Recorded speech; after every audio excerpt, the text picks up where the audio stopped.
nggak barusan? Salwa Media Channel. Salwa itu makanan yang diberikan oleh Allah, anugerah untuk Bani Israel. Mana dan salwa itu berupa daging burung yang lezat dengan minumnya air yang seperti madu. Itu lo mesti ikut. Oke? Catat. Salwa Media Channel, saluran alternatif terbaik saat ini.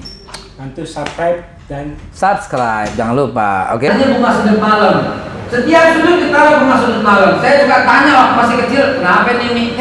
Kita kedatangan tamu, kata umi saya. Warung sampai sarung bantal diganti, spray diganti, kasur diganti, semua diganti. Kenapa? Kita kedatangan tamu. Begitu kan saya masih ingat, dibersihin tuh semua tuh sarang-sarang gonggo. Tahu sarang gonggo? Sarang laba-laba orang sekarang bilang. Sarang gonggo, kabang-kabang, sampai kolong-kolong tempat itu tuh semua yang dibersihin sama dia.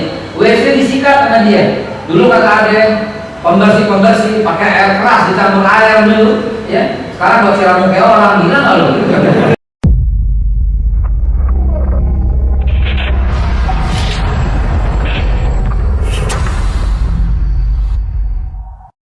Assalamualaikum teman-teman sekalian. Saya tuh menghabiskan waktu sebagian besar buat ini, ya, dan nggak kelar-kelar. Tahukah teman-teman sekalian, begitu ada corona, nah ini berkahnya. Jadi ini baru jilid 1 memperjuangkan atau perjuangan menegakkan tauhid gitu. Sejak zaman Nabi Ibrahim, bagaimana Nabi Ibrahim memperjuangkan, bagaimana para nabi sampai ke Wali Songo, sampai Islam Nusantara. Bahkan untuk kita sekarang juga ada loh kebagiannya. Apa itu? Pahala dalam aksi tolak RUU HIP. Kenapa saya katakan ada pahala? Karena niat kita baik buat Indonesia, niat kita baik buat ketuhanan yang Maha Esa, nggak boleh digeser-geser. Dan itu sama dengan perjuangan tauhid. Lalu bagaimana relevansinya? Saya habiskan waktu untuk buku ini. Teman-teman milikin karena ada mutiara-mutiara yang luar biasa yang selama ini kita nggak tahu. Keturunan Nabi Ibrahim lah, ada yang dibilang budak dari Sarah, dari Hajar, maaf, kita patahkan pendapat itu, dan macam-macam yang lain. Juga masuknya Islam ke Indonesia yang ternyata sejak zaman para sahabat. Saya ungkapkan semua dalam buku ini. Miliki, beneran penting banget, nggak bakal ada di mana sekolah-sekolah gitu ya, karena ini sangat detail. Terima kasih untuk Anda.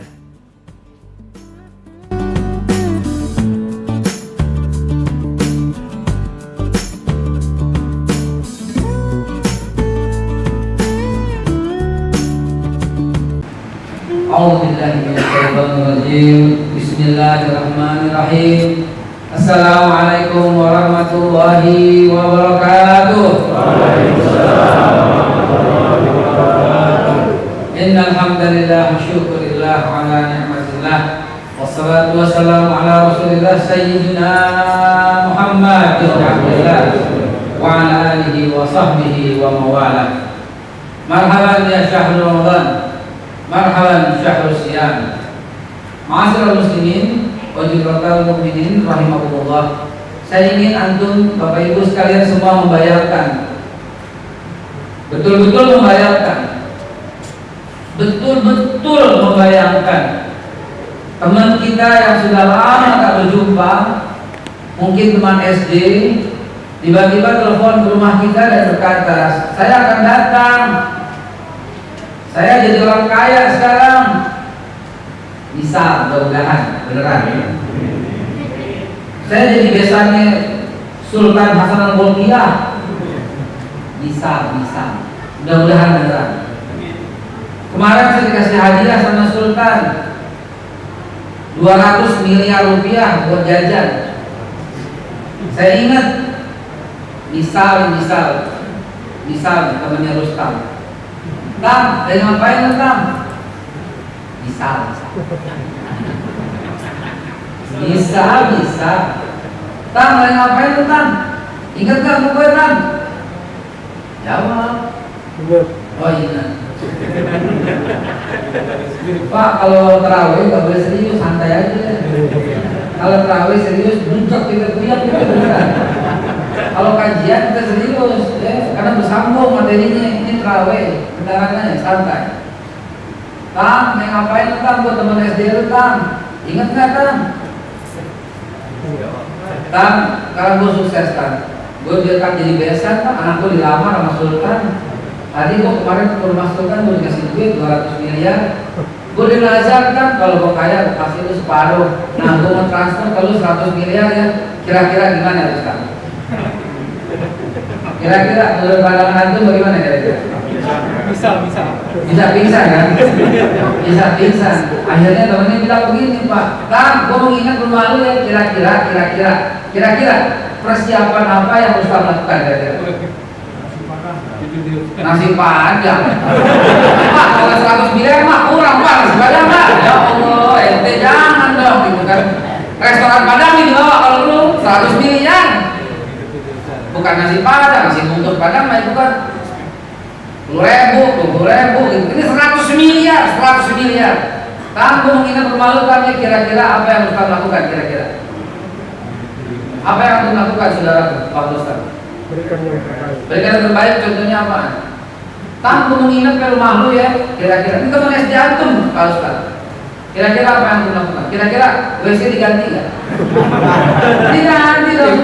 100 miliar Pak. Keramiknya diganti. Kalau dulu kakak rumah disuruh pergi dulu, rumahnya ente kotor, betul kan? Saking ente menghormati teman ente itu loh. Oh duit 100 miliar. Sarung bantal diganti nggak? Spray, kasur, ganti. Kenapa? Temennya mau datang bawa hadiah 100 miliar. Kalau bapak ibu sekalian sudah berhasil membayangkan itu, izinkan saya sampaikan, yang datang kepada antum bukan 100 miliar, tapi yang datang kepada antum yang bisa membebaskan dari api neraka. Yang datang kepada antum yang membuat antum masuk surga tanpa hisab melalui batu rayyan.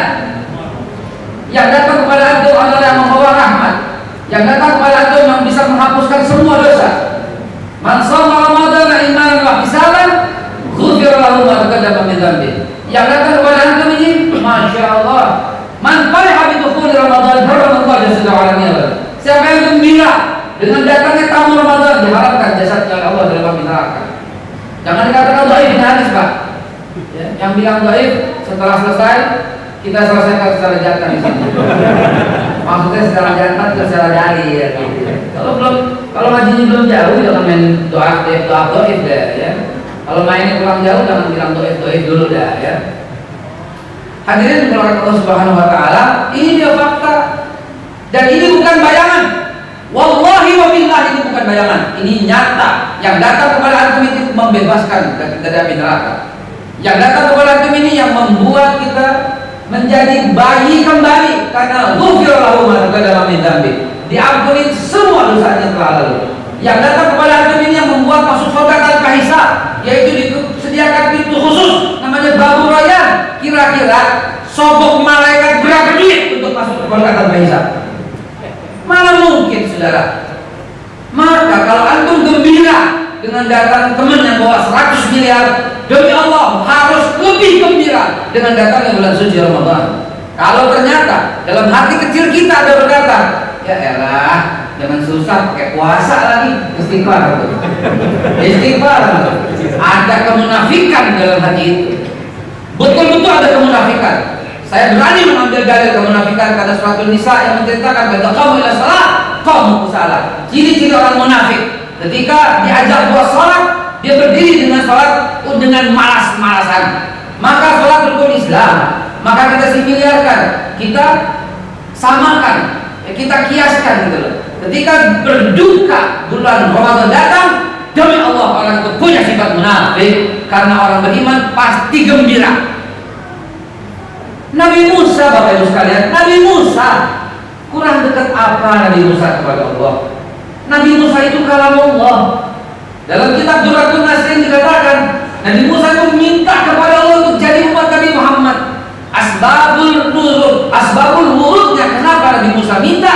Karena Allah Subhanahu wa taala berfirman kepada Nabi Musa, wahai Musa katanya, antara kau dan aku masih ada dinding 70 dinding, 70 hijab yang membatasi antara kau dan aku, kata Allah dalam Al-Quran, dalam hadis qudsi tadi. Nabi Musa berkata, sejauh itu kau, bukan karena Nabi Musa ini kalam Allah, bercakap-cakap dengan Allah, tapi kok ada hijab 70 dinding yang membatasi. Apa kata Allah dalam hadis qudsi? Allah mengatakan, sesungguhnya hijab itu terangkat ketika umat Nabi Muhammad sedang berpuasa Ramadan di bulan Ramadan. Saudara sekalian, kita ini lebih dekat dari semua makhluk. Sedekat-dekatnya Khalik dan makhluk adalah umat Nabi Muhammad sedang berpuasa Ramadan. Itu doa Nabi Musa, Allahumma ja'alni ummati Muhammad SAW. Nabi Musa berdoa minta jadi umat Nabi Muhammad. Dan kita sekarang udah dalam genggaman terus berdoa munafik. Ramadan ini Allah, bulan yang ditunggu oleh semua makhluk, bulan yang ditunggu oleh semua umat, bulan yang ditunggu semua. Tidak ada satupun makhluk yang tidak gembira dengan datangnya bulan suci Ramadan.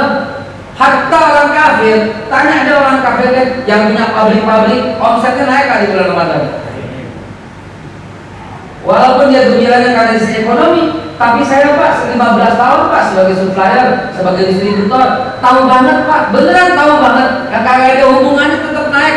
Kalau sarung naik wajar, kalau baju koko kopiah naik wajar, kalau sirup, terigu, gula wajar. Ini pengharum mobil naik bulan Ramadan, oli naik bulan Ramadan, karpet naik bulan Ramadan, bingkai naik bulan Ramadan. Saya tahu persis Pak, karena saya supplier selama 15 tahun Pak.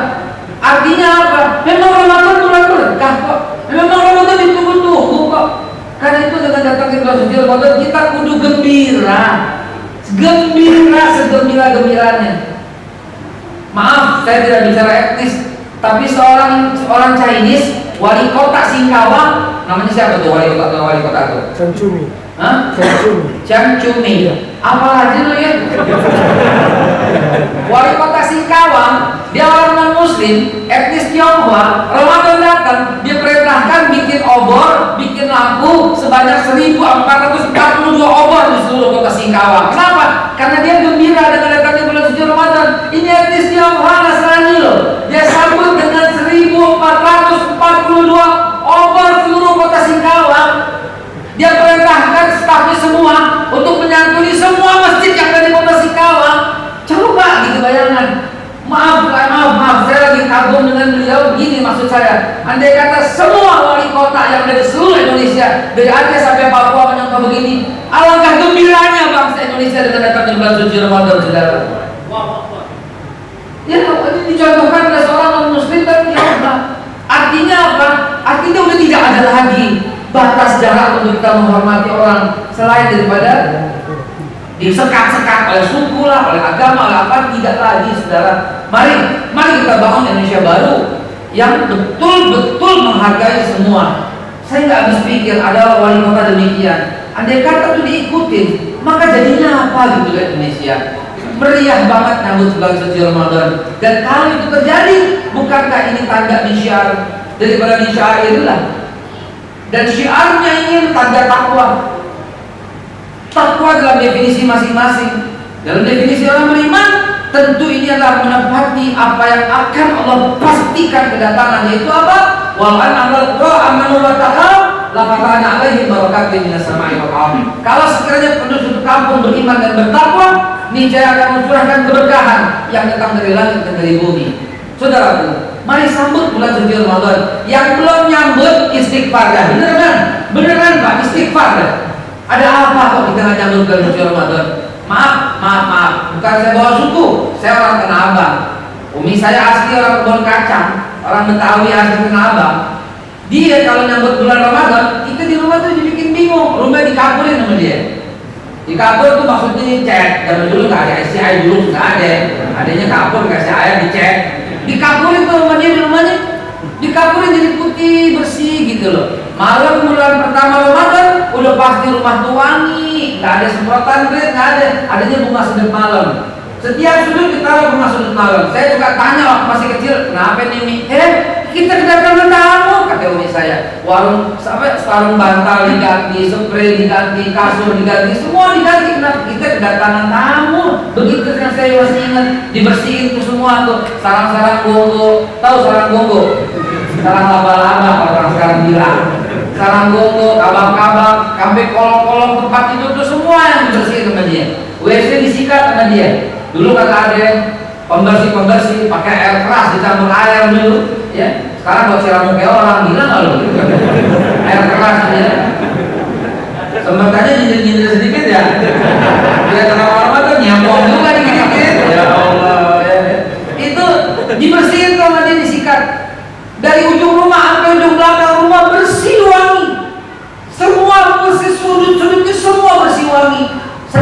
sambut bulan suci Ramadan. Mukena dikeluarin yang paling bagus, sarung dikeluarin yang paling cakep. Ini saya baru nih baju, bukan gua pamer, dikasih baru nih. Ya, kenapa? Karena bulan Ramadan dikasih baru. Kalau kita begitu Pak, Lebaran biasa aja. Lebaran hari pertama selamat-selamat terus diam di rumah lagi. Entar Lebaran meriahnya Lebaran ketupat kalau kenapa? Lebaran ketupat itu Lebaran hari ke-7. Itu meriah lagi baru kita biasa baru kita rayakan. Kalau Lebaran pertama cukup sholat Id dan kemudian salam-salaman dan makan ketupat, kemudian kita biasa lagi. Begitu yang terjadi. Yang belum sambut bulan suci Ramadan masih ada kesempatan mumpung baru hari ketiga. Sambut bulan suci Ramadan agar rahmat Allah turun ke rumah kita. Dan lagi pula Pak, satu lagi yang terakhir saya tahu. Ini udah dikasih kode, dikasih air, berarti lu sudah berhenti nih. Terakhir. Bukankah kita malas ibadah karena banyak jin di rumah kita? Betul? Jin sukanya sama yang kotor, jin sukanya sama yang bau. Karena itu ketika bulan Ramadan kita buang ke jin. Jin lu pergi dulu dah. Jin lu keluar dulu dari rumah gue dah. Gue mau bersihin. Ya. Jin itu demen tempat yang kotor, demen tempat yang bau. Maka itu kita bersihin agar kita ibadah giat dalam bulan suci Ramadan. Karena kata Nabi juga selanjutnya hadis tadi, "Man qama Ramadan." Siapa yang menghidupkan malam di bulan Ramadan, imanan wa ihtisaban, dengan penuh ya iman dan penuh harapan kepada Allah dengan harap pahalanya. Ghufira lahu ma taqaddama min dzambi. Diampuni dosanya semua yang lalu. Jadi begitu Saudara. Karena itu dalam sambutan singkat ini, dalam ceramah singkat ini, saya tahu waktunya agak mepet. Mari, mumpung masih awal Ramadan, jangan sampai Pak, jangan sampai. Ini tolong dicapai, tolong direkam, tolong di memori baik-baik. Sebaik-baiknya simpan di memori antum sekalian. Apa yang saya mau sampaikan ini. Bismillahirrahmanirrahim. 11 bulan kita hidup tergantung 1 bulan Ramadan. Camkan Pak, camkan ibu sekalian. 11 bulan ke depan, bagaimana kehidupan kita hanya dan hanya tergantung 1 bulan Ramadan. Ramadan sukses 11 bulan itu makan bahagia. Ramadan berhasil 11 bulan penuh rahmat Allah. Jangan dikira 10 hari doang rahmat. Jangan dikira 10 hari doang ampunan. Jangan dikira 10 hari doang itu milanan. Begitu berhasil rahmat, 11 bulan antum dapat rahmat. Begitu berhasil ampunan, 11 bulan antum diampuni dosanya oleh Allah. Begitu berhasil itu milanan, 11 bulan kita menjadi hamba yang taat kepada Allah Subhanahu wa taala. Camkan ini Pak. Camkan ini. Ini rahasia dari rahasianya. Ini ilmu alim ta'alim ta'alim. Ini ilmunya di balik ilmu para ulama. Selalu pesankan begitu kepada kita. Ingat, hidup kita hanyalah bergantung dari Ramadan ke Ramadan berikutnya. Ramadan sekarang berhasil, sukses antum jualan. Mana dia pedagang? Antum mau untung selama 11 bulan, raih di bulan Ramadan 1 bulan. Mana dia Pak polisi dan Pak TNI? Antum mau naik pangkat yang baik, yang bagus, 11 bulan taat kepada Allah Subhanahu wa taala, tergantung 1 bulan Ramadan. Mana dia yang dagang? Antum pengen untung 1 bulan ini, seriuskan kepada Allah, maka 11 bulan Allah kasih untung. Mana dia ada pengusaha di sini? Mau profitnya naik terus, nggak perusahaannya nggak rugi. 1 bulan ini, antum siapkan makanan buat orang fuqara wal masakin. Antum siapkan ini ibadah, antum siapkan waktu, antum janji kepada Allah untuk khatam Al-Quran, antum janji kepada Allah untuk setiap malam bulan suci Ramadan tadarus, lalu itikaf, antum janji tarawih jangan putus, ikut sunnah Nabi ataupun sunnahnya Umar bin Khattab yang 20 atau yang 8, tafadhol silahkan. Antum janji kepada Allah seperti itu, janji salat duhanya, janji naiknya. 10 pertama 8, saya punya planning begitu nih. Ya 10 pertama 8 rakaat, 10 kedua 20 rakaat, 10 ketiga 20 rakaat tambah salat hajat misalnya, tambah salat permohonan khusus tambahnya, tambah salat tasbih misalnya. Begitu. Dan salat tasbih, salat hajat yang saya himbau kepada seluruh orang Indonesia adalah Idul Fitri nanti Presiden Jokowi open house, tamunya Habib Rizik Syihab. Lalu kemudian makan ketupat bersama-sama. Ada Pak SBY di situ, ada Ibu Megawati di situ, ada Pak Muldoko di situ, ada semua pejabat-pejabat, ada alim ulama di situ, ada Habib Rizik di situ, ada Habib yang lain semua, ada Kiai, ada Kiai Said, ada semua kumpul di situ. Lalu bergandengan tangan bersama umat. Akhirnya semua umat mencintai pejabat dan menghormati para alim ulamanya. Ini yang diharapkan Indonesia ke depan yang lebih baik insyaallah. Itu doa kita bersama. Mari kita himbau rekonsiliasi, kita himbau kebaikan bersama, kita himbau semua persatuan. Jangan lagi mendengarkan orang-orang perantara-perantara yang hatinya busuk, yang ingin selalu memecah belah umat. Demi Allah, dalam hati setiap orang beriman pasti pengen kompak, pasti pengen bersatu, dan jadikan ini momentum untuk bersatu padu semuanya. Barakallahu li wa lakum fil Qur'an karim. Semoga Allah Subhanahu wa taala satukan seluruh hati orang-orang yang beriman. Semoga Allah Subhanahu wa taala berikan keadilan kepada hukum kita. Semoga Allah Subhanahu wa taala jadikan para pemimpin kita pemimpin yang beriman dan bertakwa. Jadikan ulama-ulama kita semua, para habaib, para kiai, seluruhnya beriman dan bertakwa. Dan beriman dan bertakwa inilah solusi satu-satunya untuk keluar dari segala kesulitan, sebagaimana yang Allah janjikan, wa may yattaqillah yaj'alhu makhraja. Barang siapa yang bertakwa kepada Allah, akan Allah berikan jalan keluar. Dan ketika semuanya beriman dan bertakwa, pasti akan Allah berikan jalan keluar bagi Indonesia agar menjadi baldatun thayyibatun wa rabbul ghafur. Wallahu muwaffiq ila aqwamit thoriq. Billahi taufiq wal hidayah. Wassalamualaikum warahmatullahi wabarakatuh.